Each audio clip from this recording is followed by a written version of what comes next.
Ibu, saudara-saudari yang terkasih, perkenalkan nama saya Valentina Purnama Sari Limbau. Di hari ini saya akan menjelaskan sejarah sastra angkatan 2000-an. Yang pertama saya akan menjelaskan asal mulanya sejarah angkatan 2000-an. Yang pertama saya akan menjelaskan angkatan 2000, sebuah penanaman yang diberikan oleh Korir Layang Rampan pada sejumlah pengarang yang dilayangkan kawasan etnik baru pada akhir tahun 90-an dan awal tahun 2000. Tokoh-tokoh angkatan antara lain disebut oleh Korir Layang Rampan adalah Afrizal Mamin menuliskan puisi. Yang kedua, Sena Gurmira Aji Dharma menuliskan cerpen dan Ayu Utami menuliskan novel. Sebuah buku tebal yang diterbitkan oleh Gramedia Jakarta pada tahun 2002. 100 lebih penyair, cerpenis, novelis, esai, dan kritikus sastra yang dimasukkan Korir ke dalam angkatan 2000, termasuk mereka yang serta muncul pada akhir tahun 90-an seperti Ayu Utami dan Dorothea Rosa Herliani. Menurut Korir, Afrizal Maulana melansirkan estetik baru yang digali dari sifat misal benda-benda dan manusia yang dihubungkan seperti peristiwa tertentu dari interaksi misal.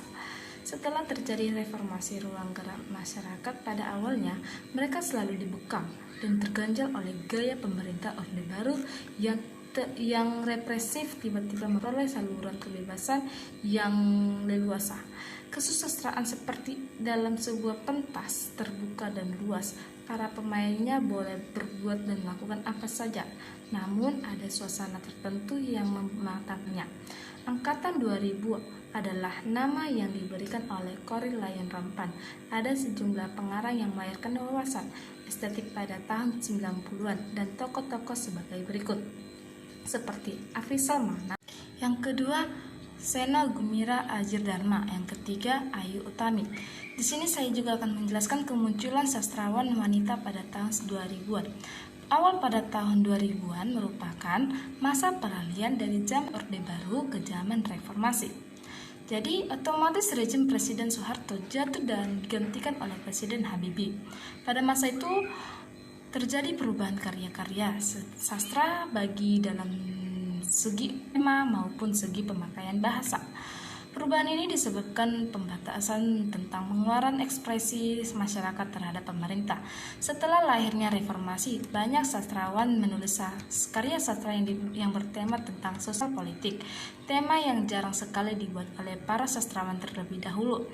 Pada masa itu pula, lahir tokoh sastrawan baru, membuat catatan baru bagi periodisasi sastra di Indonesia. Munculnya sastra. Baiklah, kita masuk ke karakteristik karya sastra angkatan 2000-an.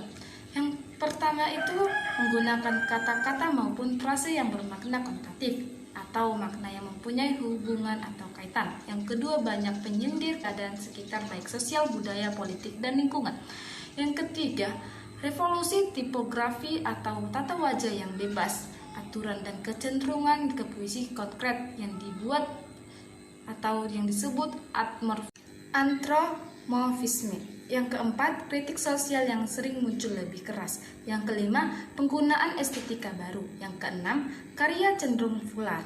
Yang ketujuh, mula bermunculan fiksi-fiksi Islami. Yang kedelapan, munculnya ciber sastra di internet. Yang kesembilan, ciri-ciri bahasa diambil dari bahasa sehari-hari seperti kerakyat jelataan. Yang kesepuluh, karya sastra pada angkatan ini mulai berani muncul karena karya sastra yang cenderung berbau vulgar dan kebanyakan mengadopsi begitu saja moral pergaulan bebas alam Amerika. Sekian dari penjelasan karya sastra angkatan 2000-an. Jika ada yang kurang atau yang tidak berkenan di hati saudara-saudari yang terkasih, saya meminta maaf. Saya bernama Valentina ingin mengundur diri. Sekian dan terima kasih. Shalom dan salam sehat.